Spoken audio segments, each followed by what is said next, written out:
Oi, pessoal. Meu nome é Carolina Faleiros. Eu sou advogada, atuante desde 2006 e facilitadora em constelações familiares. Fui convidada pela Natália a palestrar para vocês e falar um pouquinho sobre constelação familiar. Constelação familiar como prática integrativa.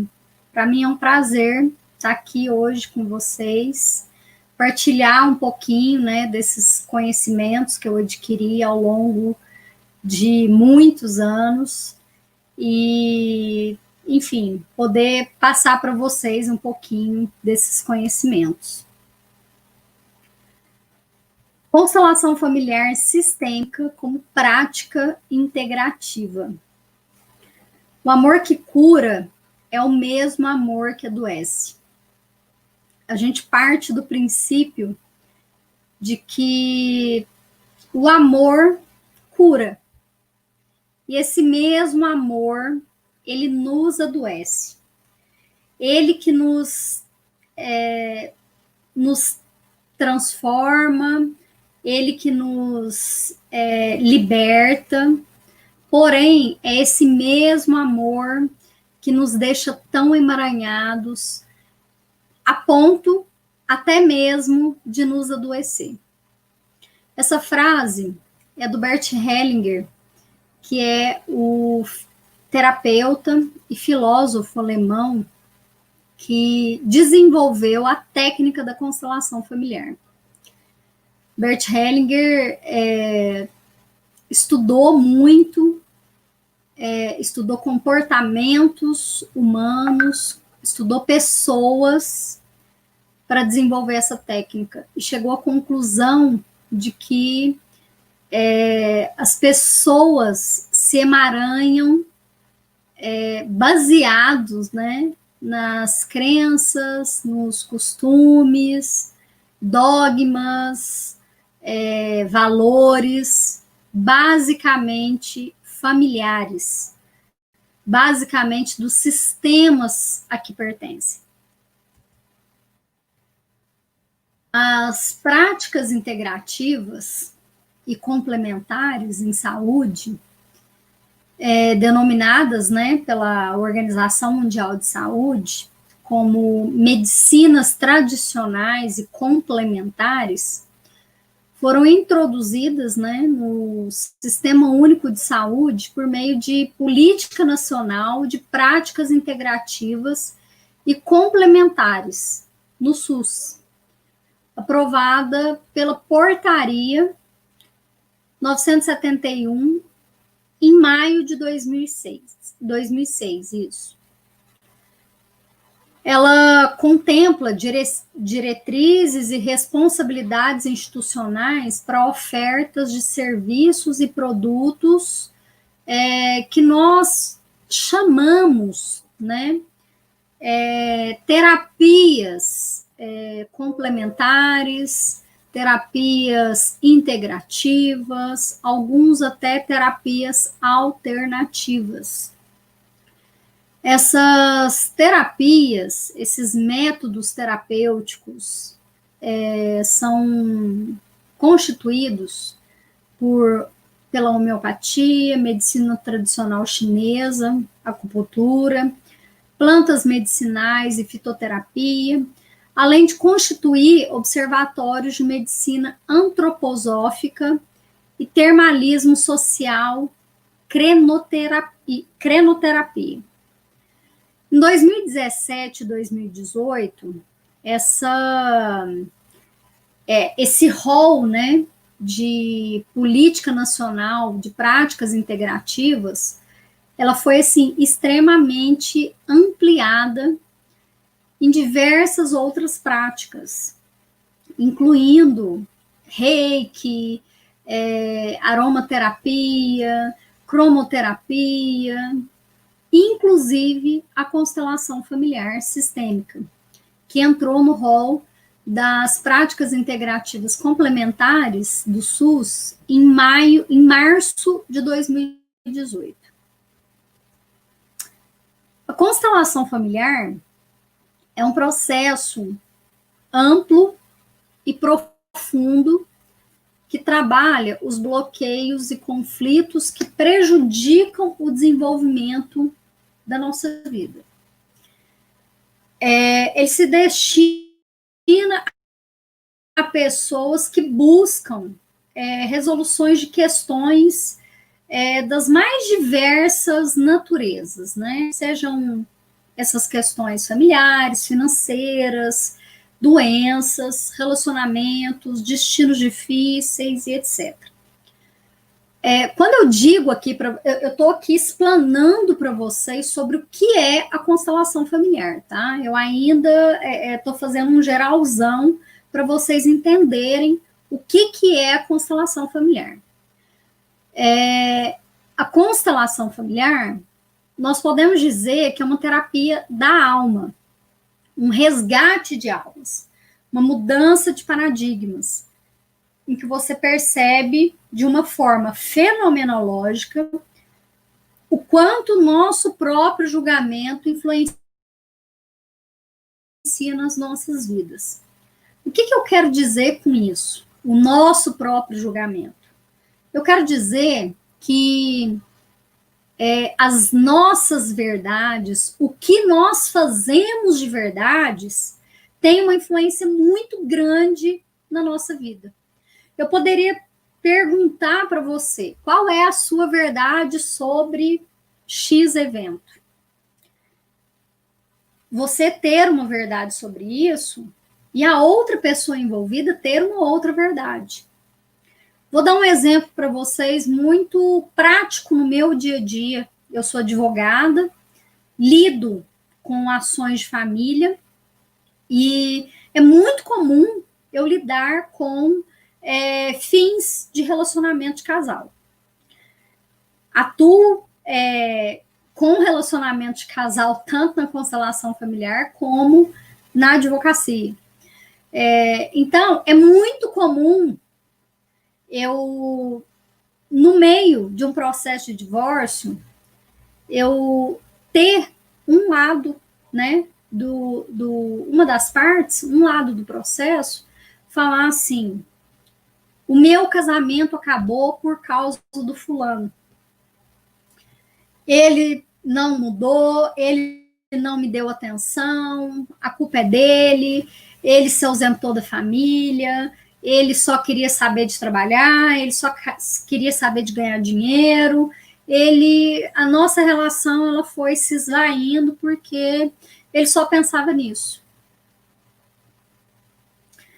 E aí, quando a gente olha para o outro lado, e quando eu pergunto para o outro lado da história, o outro lado da moeda, porque toda moeda tem dois lados, cara e coroa, quando eu pergunto para o outro lado da moeda, o rapaz me diz o seguinte: nossa, eu queria tanto dar tudo para minha família, eu não medi esforços, porque eu passei por tanta dificuldade na minha vida, e eu não queria que os meus filhos, que a minha esposa, eu sei que ela veio de uma família muito simples, passou muita dificuldade. Eu sei, por exemplo, que a minha esposa já passou até fome na vida, a família dela já passou até fome na vida. Eu não queria que ela passasse por isso mais. Então, eu queria fazer de tudo para que os nossos filhos não passassem, eu queria fazer de tudo para que ela não passasse por isso, mas a gente foi se afastando cada vez mais, e a gente estava tão distante que um belo dia eu conheci a Maria, e a Maria me deu a atenção que minha esposa não me dava mais. Ou seja,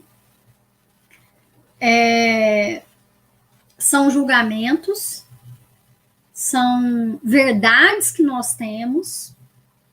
Isso não nos isenta da nossa responsabilidade, porém, toda moeda tem dois lados. Ela tinha verdade dela, ele tinha verdade dele, E nós, quem somos nós para julgar? E aí tem aqui um tanto de gente do lado de fora, tem a família dele, tem a família dela, que no fundo, ninguém quer saber os lados das moedas, só querem defender os seus. É isso que acontece com a gente. E tá tudo bem com isso. Tá tudo bem. Ah, mas então tá tudo bem as pessoas se pegarem, as pessoas julgarem umas às outras? Não, não tá tudo bem as pessoas julgarem umas às outras. Eu tô dizendo que tá tudo bem a gente agir da forma que a gente age. Porque nós agimos assim por amor. A gente age por amor ao nosso sistema. A gente carrega questões por amor ao nosso sistema. O mais importante é que na constelação a gente passa pela nossa própria misericórdia. Pela humildade de saber que qualquer um de nós está sujeito a ter uma vida difícil. Mas quando eu falo na vida difícil, eu não estou falando da vida difícil do exemplo que eu dei aqui, não. Eu não estou falando da vida difícil, da pessoa que quase passou fome. Não é esse tipo de vida difícil. Eu estou falando de destinos difíceis. Eu estou falando de vidas sofridas, eu estou falando de sonhos frustrados, eu estou falando de escolhas que tiveram que ser feitas, mesmo que não fossem as escolhas almejadas. Quem de nós nunca teve que fazer uma escolha, mesmo que não fosse a escolha que a gente quisesse fazer? A constelação, ela é uma das mais surpreendentes ferramentas de transformação pessoal. É um método amplo e multidimensional a serviço da própria vida, que direciona o olhar ao que é essencial para que a harmonia e o equilíbrio possam ser restabelecidos em diferentes áreas do desenvolvimento humano. Como eu falei para vocês lá no começo, a gente usa a constelação, a gente usa a ferramenta, né, constelação familiar, a dinâmica da constelação familiar, a terapia constelação familiar, para resolver as mais diversas questões. E todo mundo que participa de um processo como esse, né, um processo como a constelação, sai modificado. Porque a força e a profundidade desse trabalho, ele vai além de qualquer discurso. O que eu quero dizer com isso? Só quem de fato conhece, só quem de fato passa pelo processo é capaz de dizer o que é uma constelação. E ainda assim, eu digo para vocês, é muito difícil a gente descrever. Constelação não é mágica, constelação não é pozinho de pirlim-pim-pim, constelação não é milagre. Mas se eu fosse descrever a constelação para vocês, eu como consteladora digo para vocês tudo isso. Não é mágica, não vai curar os meus problemas, não vai resolver os meus problemas. Tem cliente que às vezes chega para mim e fala assim, Carolina, se eu fizer uma constelação, vai resolver o meu problema com o meu marido? Não sei. Não sei. Não é a constelação que resolve o seu problema. É você que resolve o seu problema. É a transformação pessoal pela qual você passa através da constelação. É a transformação pessoal a qual você submete através da constelação familiar. Eu diria para vocês o seguinte: constelação não é mágica, não faz milagre, não resolve o problema de ninguém.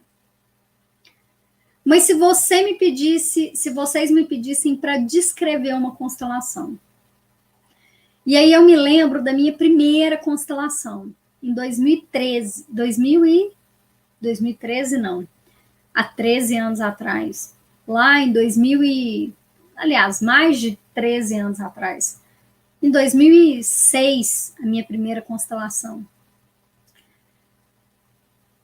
Eu diria para vocês, foi mágico. É quase contraditório com o que eu estou falando. Mas é um processo surpreendente.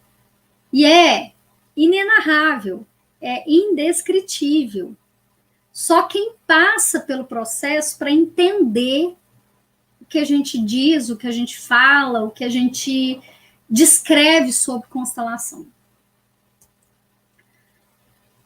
A visão sistêmica, e aí eu trago a constelação muito mais do que como uma técnica, né? Eu trago a constelação agora como uma filosofia de vida, como uma visão de vida.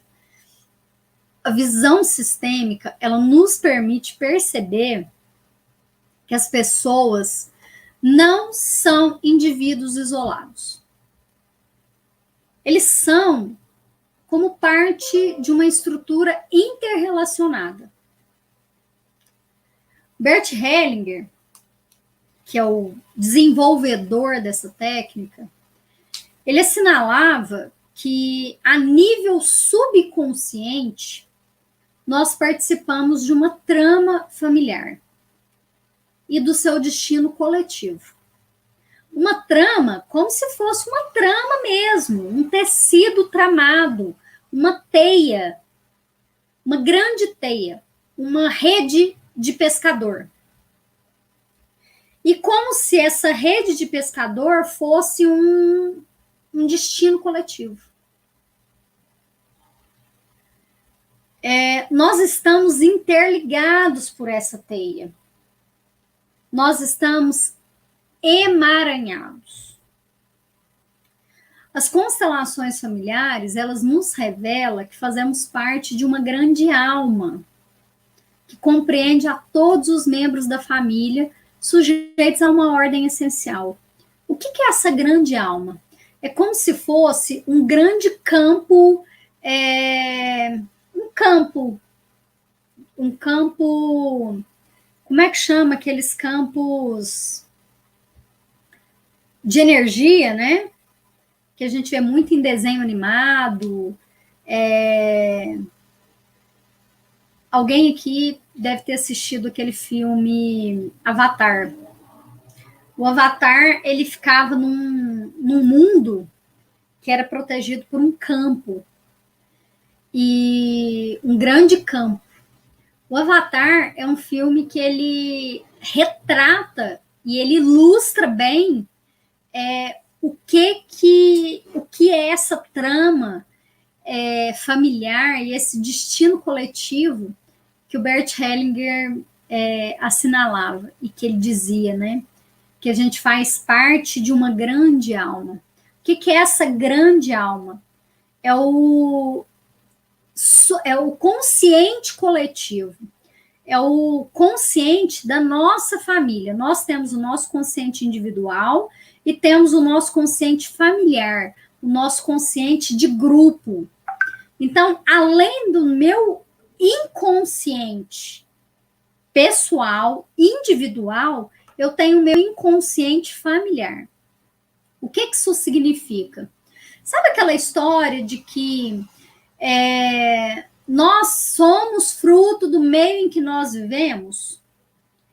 É bem isso.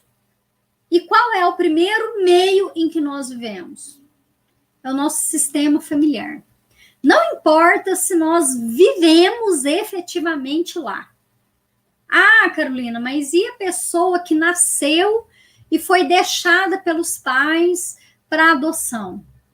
O primeiro meio em que ela fez parte, o primeiro sistema que ela fez parte, independente de ter vivido ali ou não, é o meio familiar. É o sistema familiar biológico dessa pessoa. Isso, gente, é muito forte.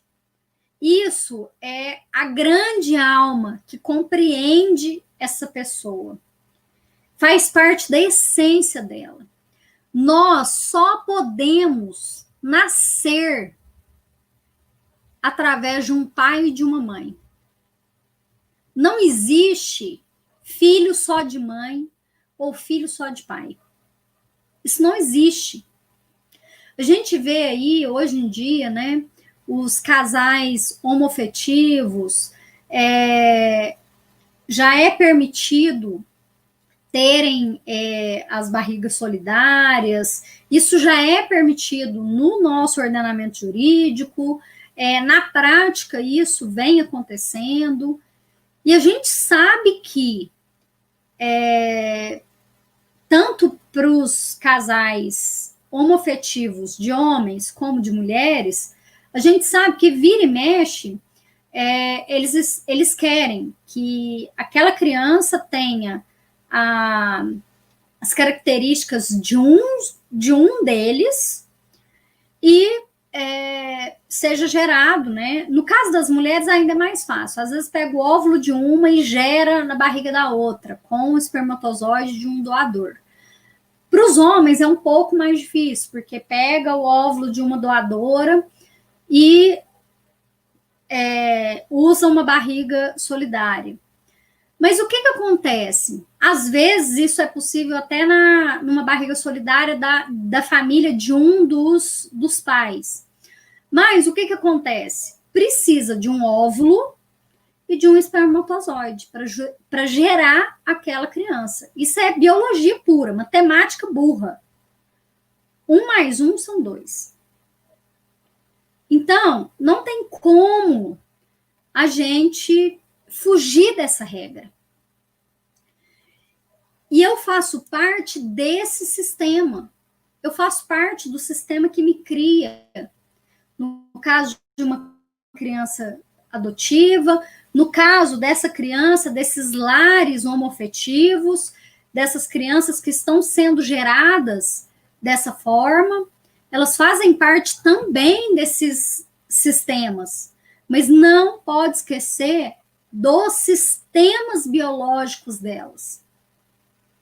Elas fazem parte dessa grande alma. E aí, a gente tem que encontrar e respeitar essas almas, né?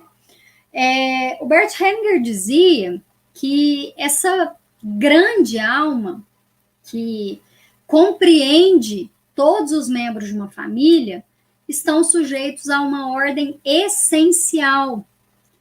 E nós temos que encontrar e respeitar essa ordem para que a gente encontre o nosso lugar dentro da nossa família.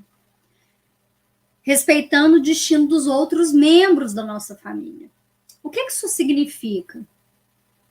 O respeito e o amor à família não são um sentimento. Não é simplesmente um sentimento. Eu amo a minha mãe, eu amo meu pai, eu amo a minha irmã, a minha tia. Não é simplesmente isso, não é só esse amor da convivência, não é só isso. Constitui uma postura baseada em princípios que geralmente não são conscientes. É disso que eu estou falando aqui para vocês. Nós estamos falando dessa grande alma inconsciente, desse inconsciente coletivo que atua em mim. Muitas das vezes eu nem tenho noção dessa força que atua em mim, mas atua. E são esses sentimentos que eu muitas vezes até desconheço quais são, que eu tenho que respeitar. E é por esse amor, é desse amor pela família, pelo sistema, que eu estava falando lá no começo, quando eu disse, o mesmo amor que cura é o amor que adoece. Não é esse amor de mãe e filha, que é esse amor que a gente sente, o amor que eu sinto pelos meus sobrinhos, o amor que eu sinto pela minha tia, não é desse amor que eu estou falando. Nós estamos falando aqui de um amor cego, nós estamos falando de um amor oculto, nós estamos falando de um amor de almas. É um amor que atua inconscientemente. E ele tem uma força, nossa, que nós não fazemos ideia. Nós nos encontramos sujeitos ao nosso destino familiar. A gente carrega esse destino. É nisso que se baseia o enfoque sistêmico fenomenológico. É sobre isso que eu estou falando com vocês, sobre o que atua em mim e sobre o que as minhas atitudes atuam. E quando eu digo minhas atitudes, eu estou falando, inclusive, essa minha postura, essa minha visão sistêmica de olhar e fazer os meus movimentos de transformação pessoal. Porque isso também reverbera em todos eles. A constelação, ela é baseada na busca de cura. Quando eu digo cura, é uma cura emocional, é uma cura terapêutica, é uma cura de dentro para fora, através de um olhar mais amoroso, uma nova visão. Com a constelação, nós aprendemos a ter um olhar neutro perante o destino dos nossos antepassados, dos nossos familiares, um olhar sem julgamento. E através desse olhar sem julgamento, a gente se libera para olhar apenas para o nosso destino. Eu deixo de julgar, eu deixo de questionar, eu deixo de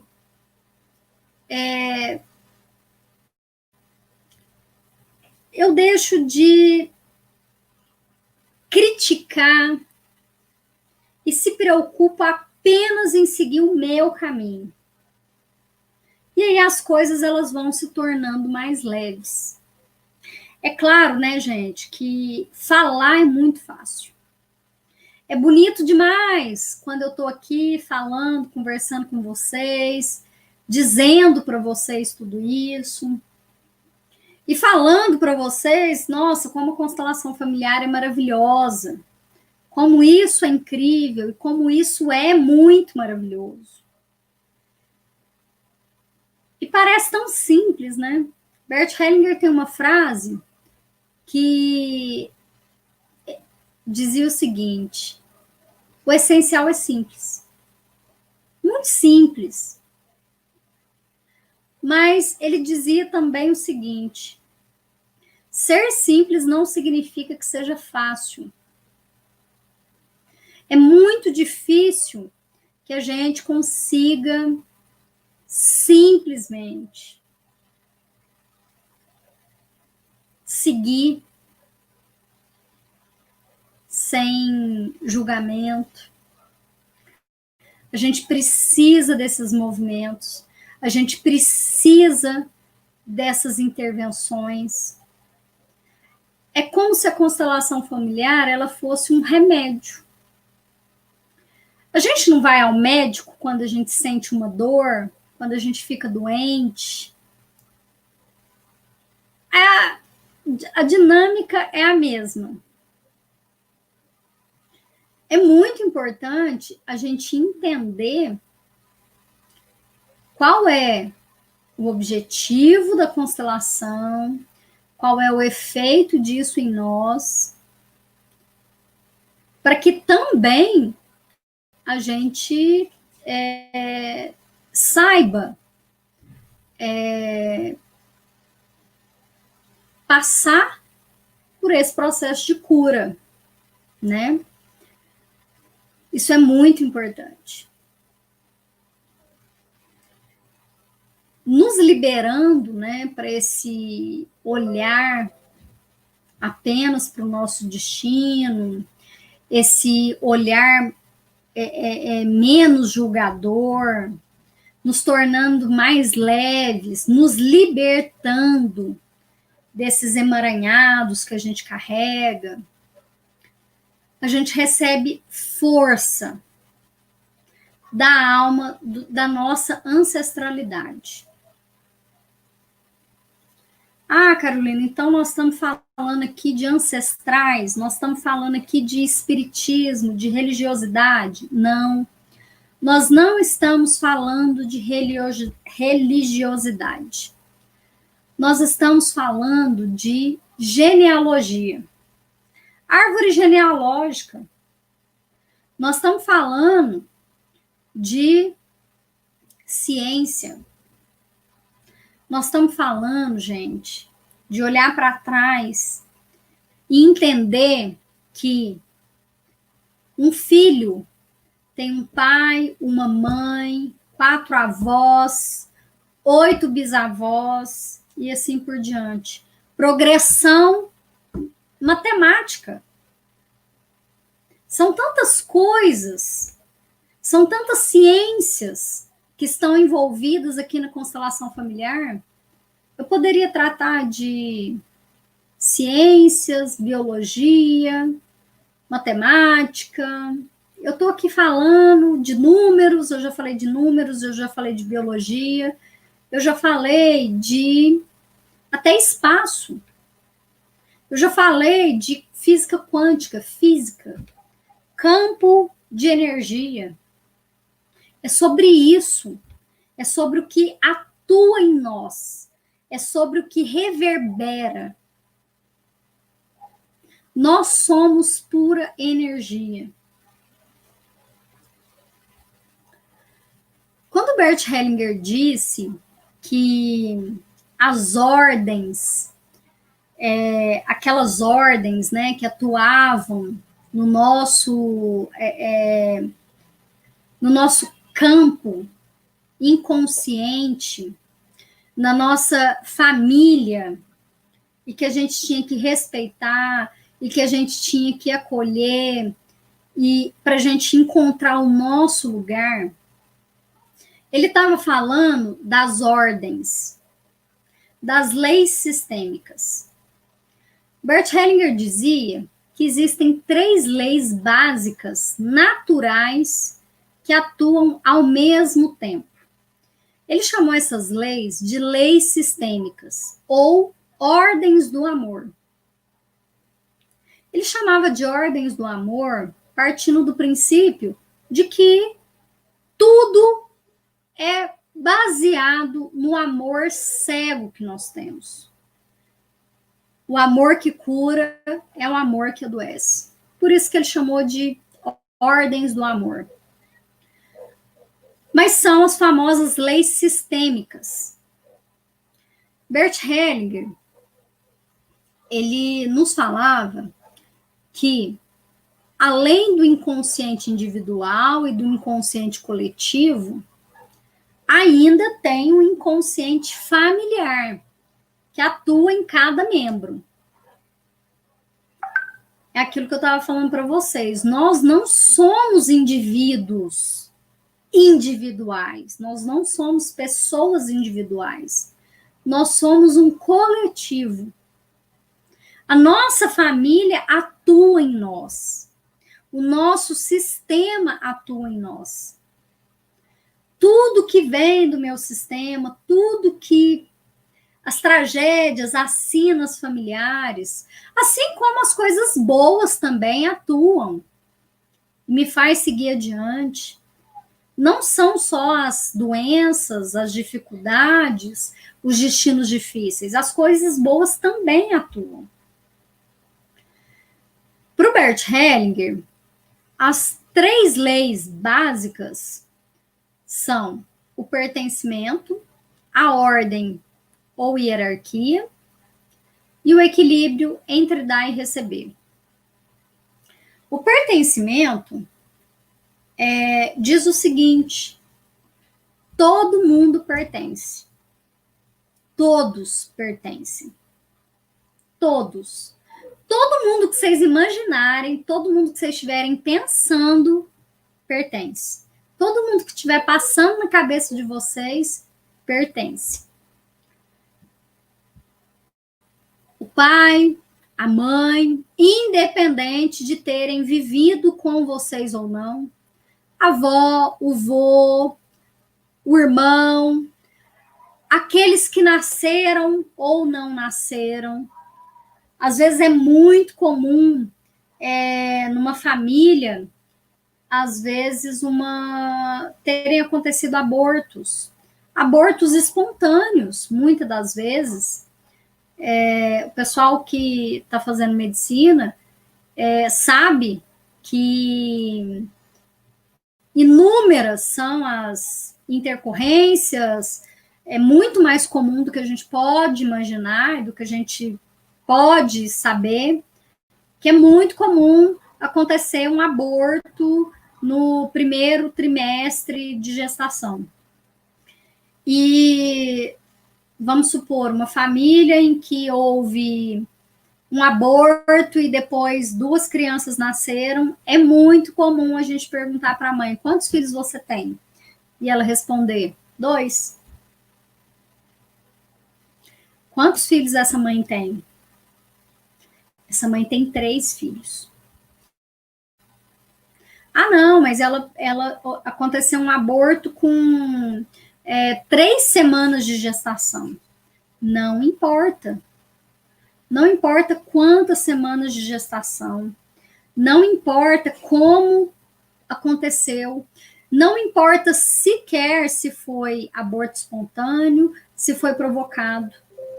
Não importa as circunstâncias desse aborto. Importa que existiu uma vida, importa que essa criança existiu, foi dada vida a ela e ela não nasceu. Então, ela pertence, ela faz parte do sistema. O que pode acontecer com essa mãe que fala que tem 2 filhos, sendo que ela tem 3? Geralmente, com a mãe não acontece nada. Às vezes, uma depressão, às vezes, um sentimento de angústia muito grande, mas é muito comum acontecer com os filhos que vieram depois.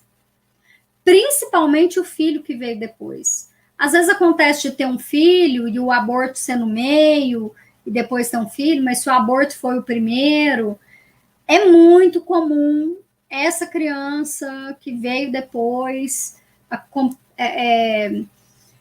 apresentar, por exemplo, transtornos de comportamento, tipo TDAH, hiperatividade, esses transtornos que eu particularmente não sei muito bem o nome. Já havia, inclusive, crianças autistas que, depois da constelação, fomos perceber, a gente, através da constelação, entendemos que a grande questão, o autismo estava vinculado a esse tipo de situação. Carolina, então você está dizendo que as crianças autistas, elas são autistas por causa disso? Não, não estou dizendo isso, de maneira nenhuma. Estou dizendo para vocês que eu tive uma experiência com constelação em que uma criança com espectro autista que foi constelada, nós observamos na constelação dela essa dinâmica, mas não estou dizendo que todas as crianças autistas, a dinâmica é essa. Não estou dizendo que todas as crianças com déficit de atenção, com TDAH, com hiperatividade, com todos esses transtornos de comportamento são decorrentes de abortos que aconteceram. Tem várias outras dinâmicas, que aí a gente precisa olhar no campo. O que significa olhar no campo? Significa constelar essa criança, constelar o transtorno de comportamento. eu dei aqui para vocês exemplos de constelação, exemplos de vivências que eu já tive nas constelações que eu realizei, tá? Eu tomo muito cuidado com isso, porque as pessoas têm uma necessidade muito grande de receitinha de bolo. E o próprio Bert Hellinger dizia isso: constelação não é receita de bolo. Constelação familiar precisa ser vivida, precisa ser olhada no campo. Então a gente precisa tomar muito cuidado. Voltando aqui à lei do pertencimento. Essa lei é considerada uma das mais importantes, porque todo mundo pertence. Até quem você não conheceu. Eu não conheci meu avô, não conheci meu avô. Meu bisavô, eu não sei nem o nome dele. Ele pertence, ele faz parte do seu sistema. É muito importante que a gente resgate informações sobre o nosso sistema familiar, sobre a nossa família, a nossa árvore genealógica. É muito importante. Quem mais pertence? A ex-mulher, mãe dos meus filhos, pertence, faz parte do sistema. Uma pessoa lá atrás da minha juventude, da minha adolescência, com quem eu me envolvi num romance, de repente uma pessoa com quem eu não me casei, com quem às vezes eu nem tive um relacionamento sexual, mas foi uma pessoa com quem eu tive um relacionamento amoroso muito intenso. Foi uma pessoa muito importante para mim. É uma pessoa que pertence ao meu sistema. É uma pessoa de grande relevância. Quem mais pertence? As pessoas que fizeram parte do sistema até com tragédias. Por exemplo, um assassino de alguém do meu sistema, alguém que foi responsável pela morte de alguém, por exemplo, num acidente fatal de carro, onde um motorista causou a morte de alguém da minha família. Ele faz parte do sistema. Então, é uma amplitude muito grande, tá? A hierarquia ou ordem. A hierarquia ou ordem diz o seguinte: tudo que vem antes de mim é maior do que eu. Maior, gente, não no sentido de estatura física, métrica. Maior no sentido de é maior. Sabe aquela história de devemos respeitar os mais velhos? É basicamente isso. Devemos respeitar os mais velhos não simplesmente porque são mais velhos, mas porque vieram antes. No mínimo, eles vieram antes, eles viveram mais do que nós. Não é só uma questão de respeito pela moral, é uma questão de eles têm mais vivência do que nós, eles são maiores do que nós. Meu pai e minha mãe são maiores do que eu, meus avós são maiores do que meus pais e maiores do que eu, meus bisavós são maiores do que meus avós, maiores do que meus pais e maiores do que eu, e assim por diante. Na cadeia familiar todinha, eu sou deste tamanhozinho e lá os meus antepassados são muito grandes. Às vezes, eu tenho aqui, uma faculdade, eu tenho 4 pós-graduações, além disso tudo, eu sou consteladora familiar, eu tenho, assim, um conhecimento de autoconhecimento muito grande, eu tô, assim, eu diria para vocês que, nossa, eu tô num momento, eu tô passando por eu tenho conhecimentos de transformações muito grandes, muito transformadores, que me elevam muito. Mas, e eu tenho, por exemplo, eu posso ter tido uma bisavó que não sabia nem escrever o nome dela. Isso não me faz melhor do que ela. Nós não estamos falando de grau de escolaridade. Nós não estamos falando de grau de instrução. Nós não estamos falando de diploma. Nós estamos falando de vivência. Nós estamos falando de o que veio antes de mim é maior do que eu. Eu me curvo a você e agradeço o que você me deu. A vida só chegou até mim porque eles permitiram. Analfabetos ou não, ignorantes ou não, chucros ou não, independente de qualquer coisa.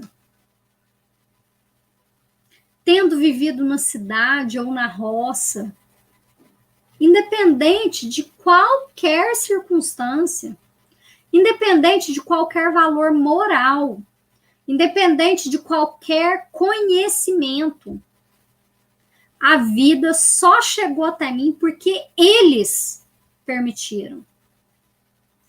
Eles desejaram, eles escolheram, eles optaram.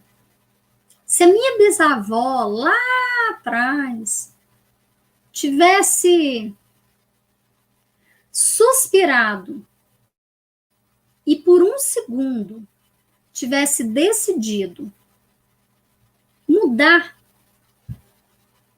a decisão dela de ter tido filhos, nem a minha avó, nem a minha mãe, muito menos eu teria nascido. Vocês percebem a grandiosidade disso? A grandiosidade da minha bisavó? Independente se ela sabia escrever ou não. É a minha vida. A vida da pessoa que tem uma formatura, é advogada, tem 4 pós-graduações, é professora na PUC. Quem sou eu se não fosse a vida que chegou até mim? Vocês conseguem entender isso? É por isso que eu sou bem pequenininha. E tudo que veio antes de mim é maior do que eu. Quando a gente entende essa ordem, essa hierarquia, a gente se coloca no lugar, a gente se coloca no nosso lugar, a gente é livre.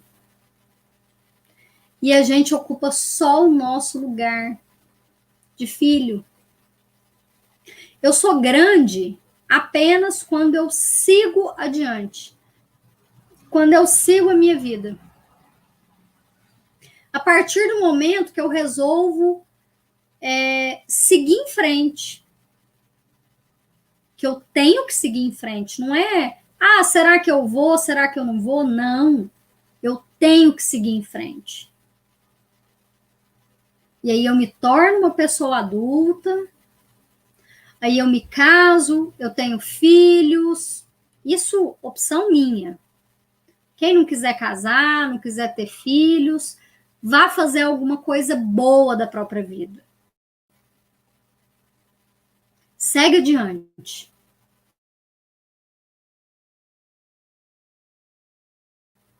Nesse momento, lá na vida, eu sou adulta, eu sou grande, eu sou maior do que a minha filha. Mas quando eu volto a ser pequenininha. Perante os meus pais, perante o meu sistema familiar, eu volto a ser pequenininha.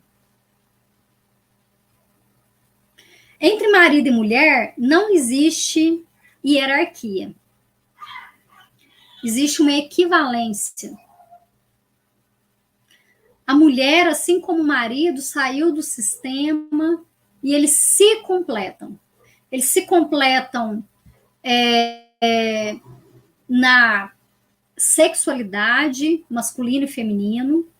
Eles se completam na necessidade que o homem tem do feminino, que a mulher tem do masculino, para seguirem adiante, para darem continuidade à vida. E aqui eu não estou falando só de relações heterossexuais, tá, gente? Eu estou falando também de relações homossexuais. Dentro de nós temos energias masculina e feminina, que também precisam da outra energia do parceiro. E aí vai de cada um, que também a gente consegue, através da constelação, e aí eu não falo em cura da homossexualidade, longe de mim, por favor, não me entendam mal. Eu só estou dizendo o seguinte: através da constelação familiar, nós conseguimos entender qual é o ponto que conecta aquelas duas energias de mesma polaridade. E aqui eu não estou falando de curar a homossexualidade, não. E não precisa nem olhar para isso. Eu só estou dizendo para vocês que através da filosofia sistêmica, não é nem da técnica, a gente consegue entender, tá? O casal é equivalente, cada um sai do seu sistema e vem em comunhão partilhar uma nova família. Vão criar a sua própria família. E ali eles trabalham como uma equipe. Então, eles são equivalentes. Entre irmãos, existe uma hierarquia. Existe uma ordem que gera uma hierarquia. O primeiro irmão, o segundo irmão, o terceiro irmão. Não é uma hierarquia tão forte, tão grande como essa hierarquia entre entre os pais, avós, nós em relação aos nossos pais. Eu diria que é mais uma ordem. O primeiro irmão, o segundo irmão, o terceiro irmão. E assim a gente vai seguindo algumas hierarquias, mas que elas são menos, como é que eu vou dizer para vocês? Elas são menos, elas atuam de uma forma diferente. E por último, não menos importante, o equilíbrio entre dar e receber. Todas as relações humanas precisam ser equilibradas, precisam ter equilíbrio entre dar e receber. Isso é uma constante, a gente sabe disso. Nem que seja através de compensação. A gente lida com esse equilíbrio nos consultórios médicos, quando o paciente paga pela consulta do médico, nos escritórios de advocacia, quando o cliente paga pelos honorários do serviço prestado pelo advogado. Enfim, todas as relações, elas precisam ser equilibradas, equilíbrio entre dar e receber. O casal precisa ter equilíbrio entre dar e receber. A única exceção a essa regra, a única, aliás, existem duas. A primeira e magnânima exceção a essa regra é a relação entre pais e filhos. Os pais dão a vida aos filhos. E é impossível os filhos retribuírem a isso. É impossível os filhos conseguirem equilibrar essa relação. Então, não tem como. Essas relações entre pais e filhos, em que os pais cobram, ou que os filhos se sentem devedores por tudo que os pais fazem, tem alguma coisa errada aí. Aí a gente precisa olhar para essa dinâmica. Porque os pais não têm que cobrar dos filhos e os filhos não devem nada para os pais, absolutamente nada. A melhor forma que um filho tem de equilibrar a vida que recebeu do pai é fazendo algo bom dessa vida.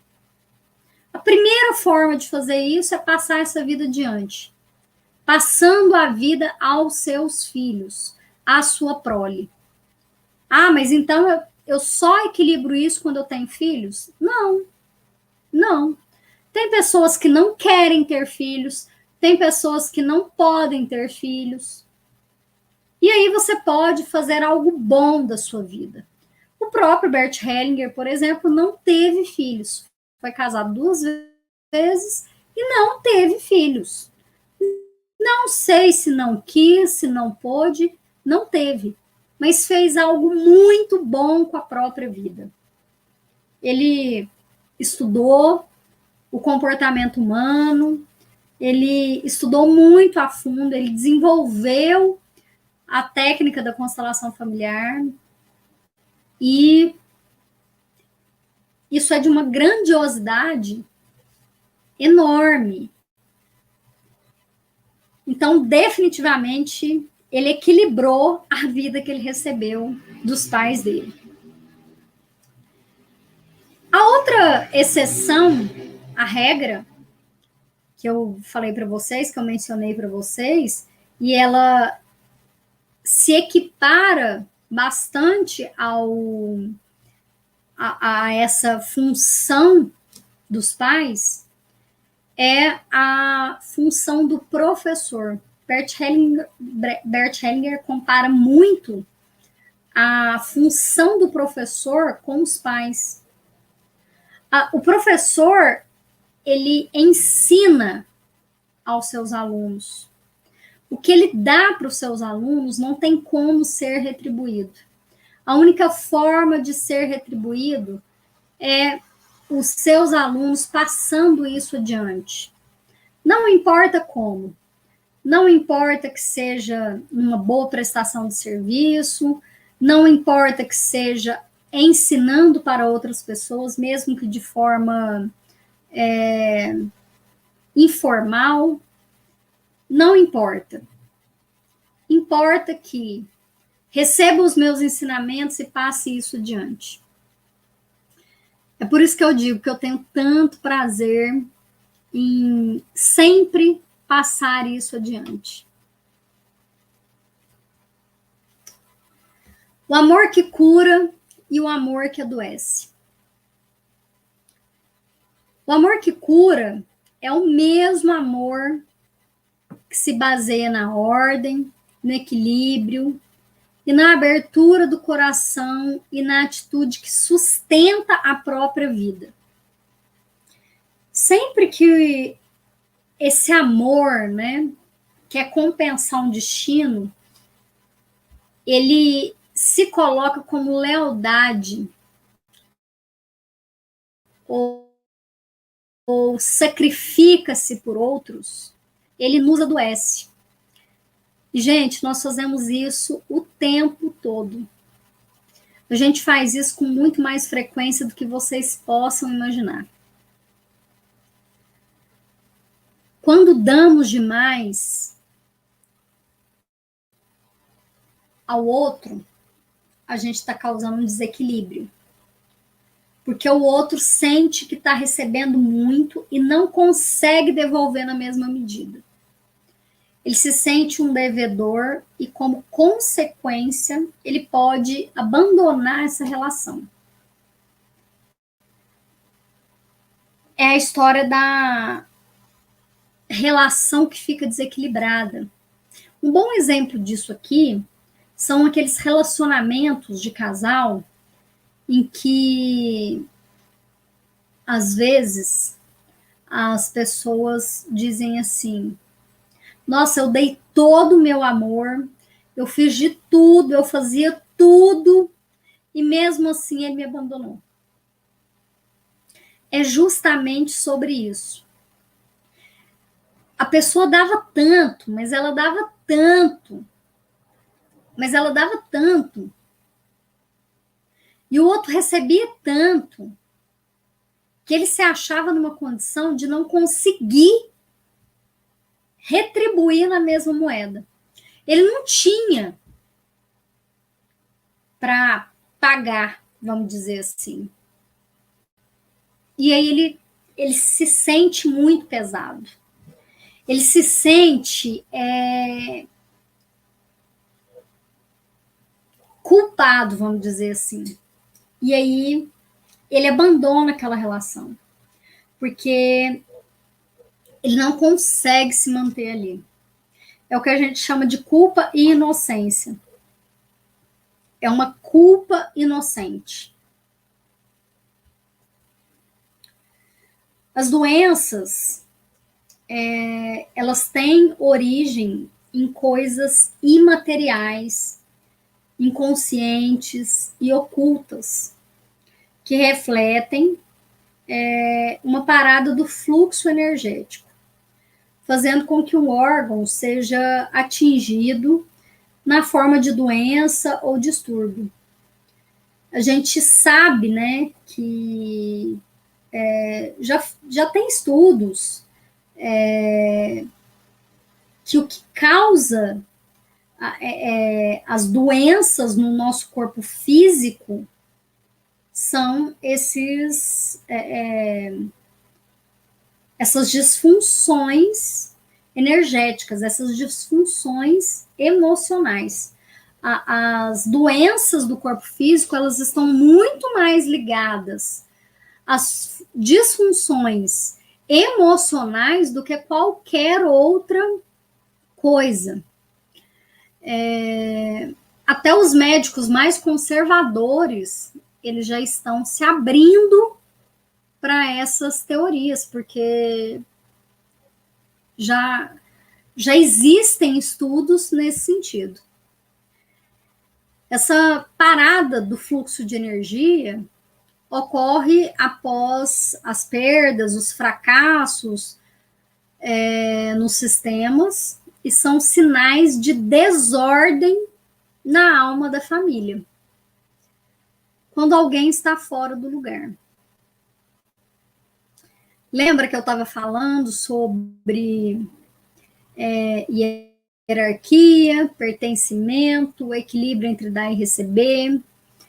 Bert Hellinger dizia que essas leis sistêmicas, elas atuam de forma natural, mesmo que eu não tenha conhecimento, é igual a lei da gravidade. Mesmo que eu não tenha conhecimento, ela está atuando aqui o tempo todo. É uma lei natural e elas atuam simultaneamente. Não é uma ou outra. Elas são simultâneas. E a infração de alguma dessas leis causa um enfraquecimento desse sistema. Causa o que a gente chama de emaranhamento. O emaranhamento nada mais é do que essas desordens na alma da família, que causa esses fracassos, que causa essa falta de fluxo de energia, e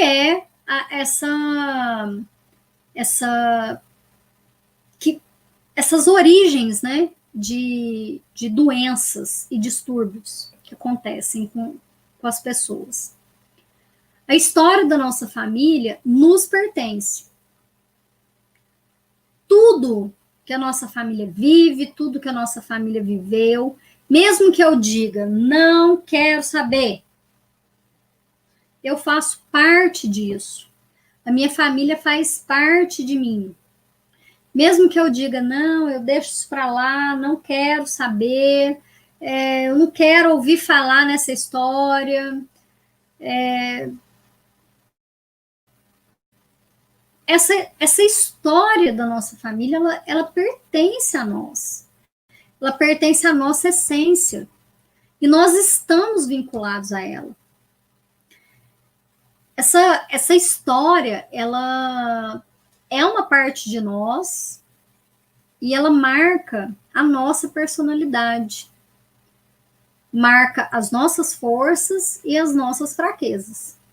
Lembra que no comecinho eu dei um exemplo aqui para vocês a respeito da minha atuação como advogada, um exemplo de como as pessoas podem ter dois lados, né? Duas versões de uma mesma história.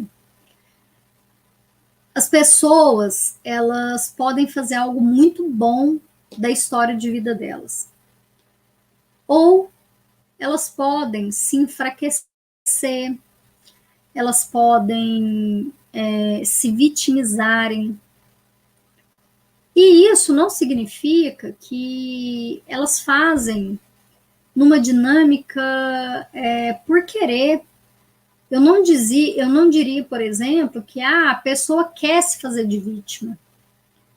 E eu estaria julgando, né, essas pessoas, e não é por aí. Nós estamos falando aqui de lealdades, nós estamos falando aqui de repetições de padrões. Nós estamos falando aqui de amor cego a um sistema. Amor cego a um sistema familiar que aliena pessoas, amor cego a um sistema familiar que está vinculado a dores, a mortes, a depressões. O que são esses comportamentos? E aí a gente precisa entender, né? Certos sintomas e doenças, eles são associados a diversos acontecimentos e condições que provocaram nos pacientes a perda da vinculação com a família, ou a insegurança quanto a essa vinculação, ou ainda a dinâmica de culpa ou de destinos trágicos na família. Por exemplo, a gente falou agora mesmo sobre o aborto. Tem mulheres que, após sofrerem abortos espontâneos, às vezes têm muita dificuldade em engravidar, ou mesmo que engravidem depois, lá no inconsciente delas, e eu digo no inconsciente, tá, gente? Elas se sintam extremamente culpadas por terem perdido aquela criança, por não terem conseguido manter aquela criança viva. Isso vai trazendo um estágio de dor, de dor emocional muito grande, insegurança. Por exemplo, as mulheres que dão à luz a crianças prematuras. Essas mulheres, elas têm que elas carregam ali uma criança por 7 meses, por exemplo. Aí, de repente, a criança nasce prematura, e aí essa criança tem que ficar na incubadora durante 1 mês, por exemplo. Essa mulher tem que ir para casa. Existe o que a gente chama de amor interrompido. É um rompimento de um vínculo. Ah, não, mas, nossa, eu estive ali com meu filho, um amor incondicional, eu dei toda assistência. Sim, essa assistência, esse amor incondicional, tudo isso é consciente, é o que você faz de forma muito consciente. Mas e lá dentro da sua alma? E o que o fluxo de energia que atua dentro da sua alma? Como que isso age na sua saúde, no seu sistema familiar, nessa criança? Como que é essa dinâmica? A dinâmica de culpa, os destinos trágicos, câncer. A gente sabe, por exemplo, que a gente vê, né, as pessoas com câncer. Câncer,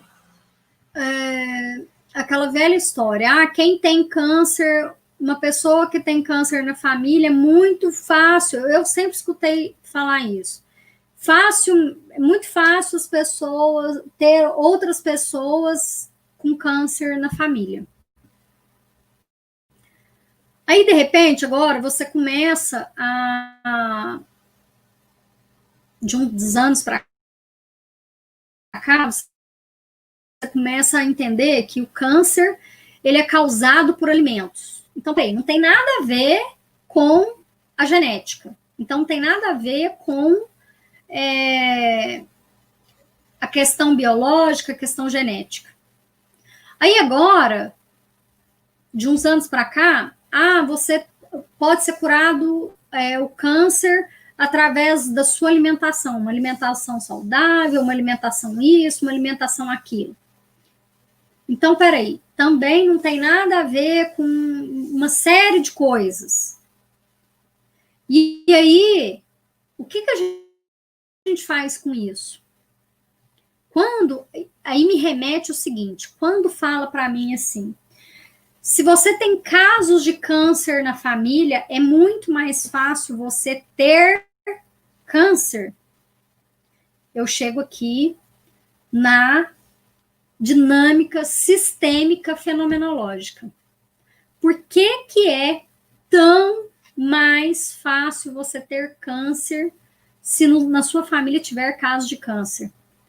Por conta das dinâmicas de destinos trágicos, das lealdades sistêmicas.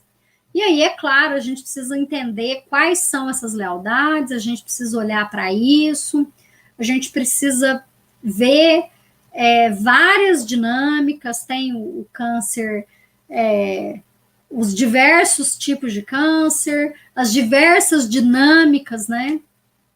É disso que a doença quer nos lembrar. Sobre essas dinâmicas familiares. E é para isso que a gente tem que olhar.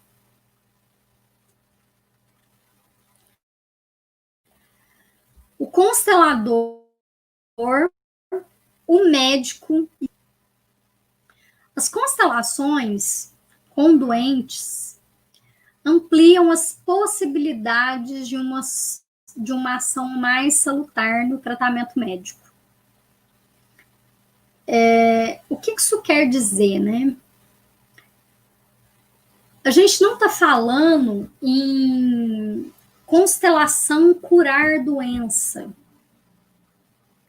Nós estamos falando em constelação olhar para a origem do problema, para a origem da doença, para ampliar essas possibilidades, para ampliar a ação médica de uma forma mais saudável.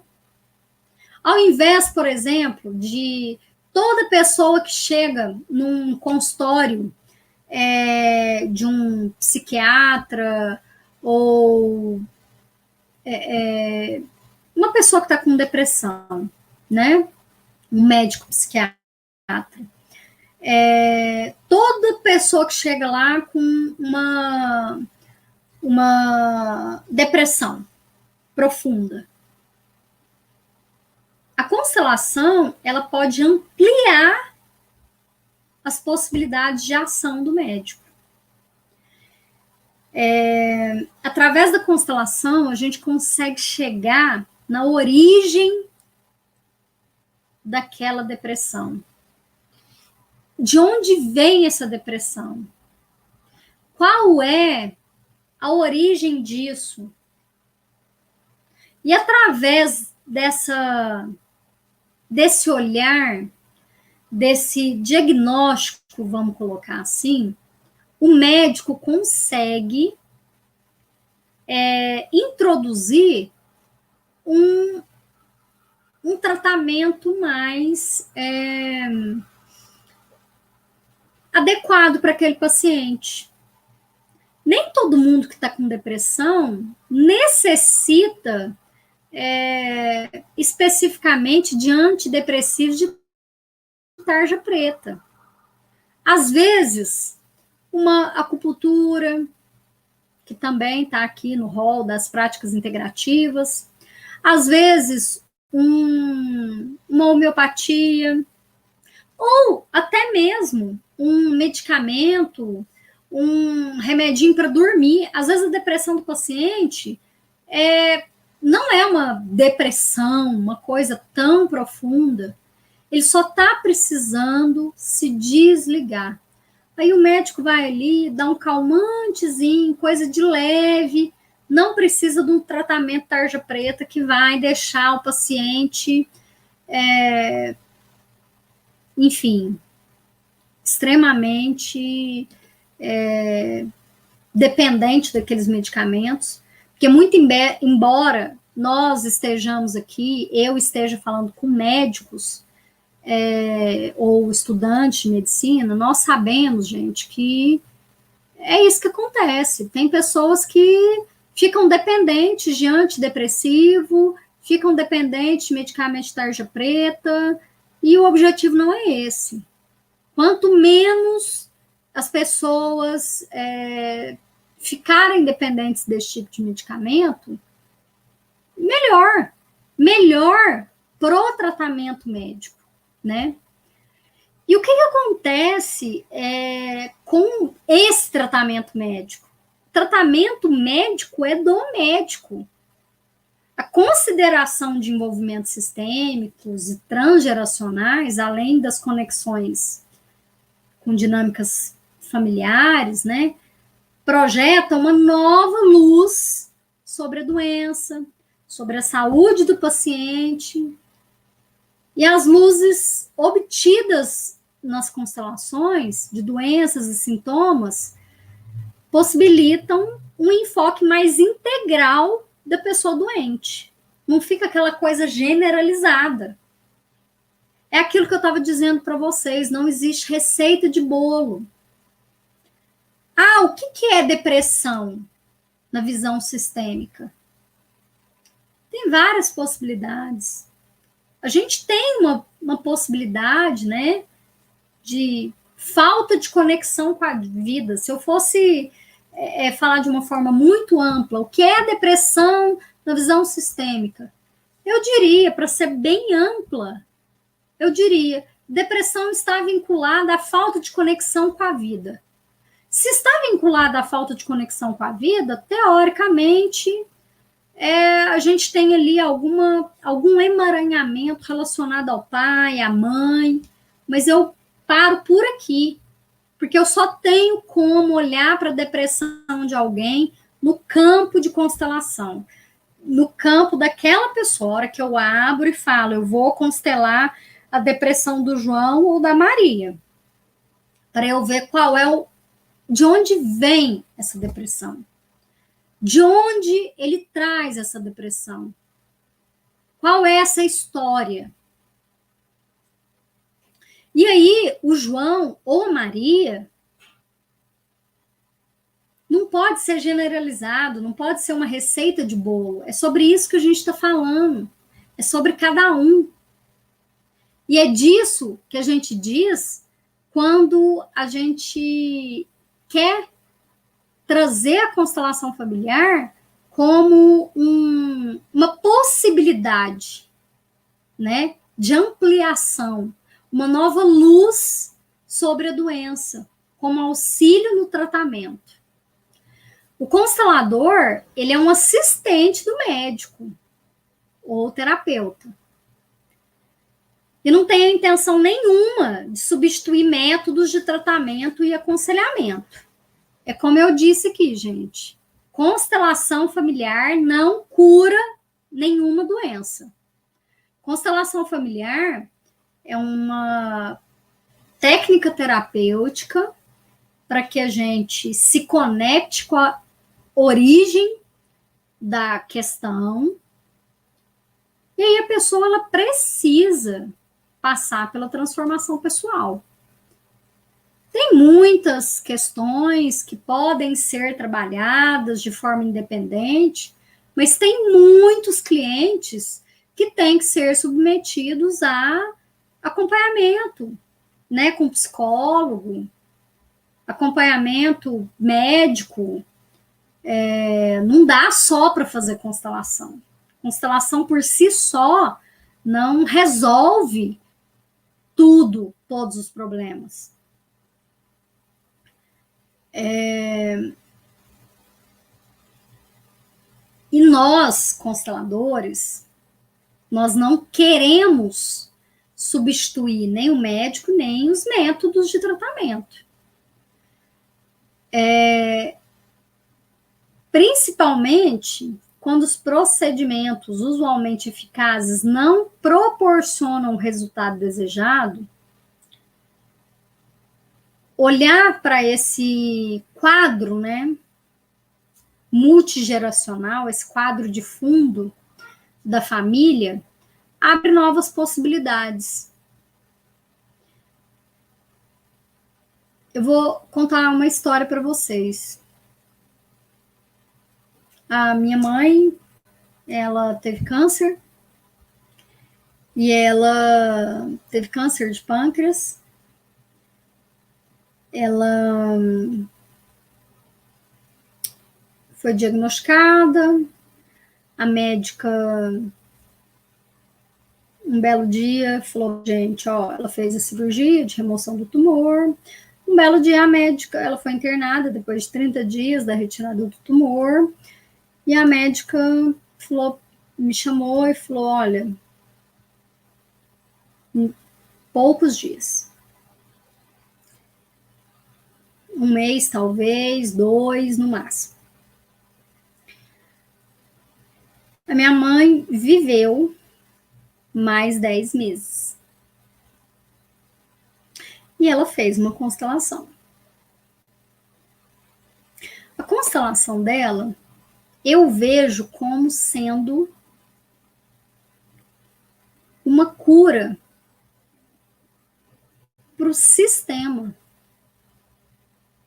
É como se ela tivesse falado assim, nossa, agora eu tô leve. Ela faleceu 2 meses depois da constelação dela. E eu vejo a constelação dela como tendo sido um divisor de águas para ela. É como se ela tivesse olhado para onde ela teria que ter olhado. É como se ali naquela constelação ela tivesse resolvido tudo que ela tivesse que resolver para poder ir embora. Lembra lá no comecinho, quando eu falei que nós passamos por uma misericórdia, pela nossa própria misericórdia, através da constelação? É um processo libertador. E esses processos de libertação, eles curam, eles têm um poder curativo. Porque aliviam a gente. Isso é muito importante. Talvez o que tenha causado câncer nela é o que, naquele dia, naquela constelação, ela conseguiu olhar e falar assim, agora tá tudo bem. E eu entendo isso como cura, mesmo que ela tenha falecido. A gente... existe uma linha muito tênue entre cura e não cura, né? Mas, enfim, isso é um outro tema, né? É uma questão... E poucos são os pacientes que conseguem inicialmente perceber a relação entre a sua doença e a sua família, ou reconhecer a influência que eles próprios exercem sobre a sua doença. Nesse particular, as constelações, eles fornecem importantes pontos de apoio. A constelação, ela traz um afago, um apoio, um consolo. É como eu estava falando para vocês a respeito da minha mãe. É como se tivesse tido um consolo. E aí ela pôde ir em paz. Nós temos tudo o que precisamos. Nossa vida e nossa felicidade, elas são marcadas pela atitude que nós adotamos diante dos nossos pais e da história da nossa família. Quem se sente em sintonia com a sua família pode assumir sua vida em sua plenitude e mais adiante, talvez transmiti-lo. É aquilo que eu estava dizendo, né? Nós temos tudo o que nós precisamos, nós temos a nossa própria vida. Nós recebemos a vida dos nossos pais e isso é mais do que suficiente. E isso é tudo. Mas se a gente não tomar cuidado, a gente adoece. Porque o mesmo amor que cura é o amor que adoece. A gente morre por amor. A gente morre por amor ao nosso sistema. A gente morre pelos nossos pais. A gente faz qualquer coisa pelo nosso sistema. E tudo isso, gente, de forma muito inconsciente. Bert Hellinger dizia o seguinte: somente quando estamos em sintonia com o nosso destino, com os nossos pais, com a nossa origem e tomamos o nosso lugar, nós temos força. Força para viver, força para sentir, força para ter saúde, viver plenamente. Muito obrigada. Agradeço de coração. Para mim é um prazer participar desse congresso. É um prazer falar sobre constelações familiares, como práticas integrativas. Eu acredito muito nisso. Eu acredito que a cada dia nós vamos conquistar mais espaço. E eu espero que vocês, médicos, estudantes de medicina, futuros médicos, também acreditem nisso. Acreditem nessa integração, acreditem nessa prática e acreditem que isso é possível. Bert Hellinger, quando começou o trabalho dele como constelador, ele teve grandes pupilos e um grande número de seguidores dele que começaram a trabalhar com constelações familiares logo lá no começo eram médicos. Médicos que acreditavam na técnica das constelações, acreditavam nas constelações como meio, ferramenta de cura, inclusive das doenças. Aqui no Brasil mesmo, as constelações chegaram através de um médico. E existem vários médicos consteladores. Então, acreditem, integrem, pratiquem. Eu estou falando especificamente das constelações, porque é a minha área, é o que eu conheço, mas acreditem nessas práticas. Eu me coloco à disposição, me coloco para responder perguntas, me coloco para trocar ideias com vocês, trocar figurinhas, além das minhas aulas na PUC, em Direito Sistêmico, eu também ministro cursos de constelação. Quem tiver afim, quem tiver disponível, eu estou sempre à disposição. Muito obrigada, agradeço de coração.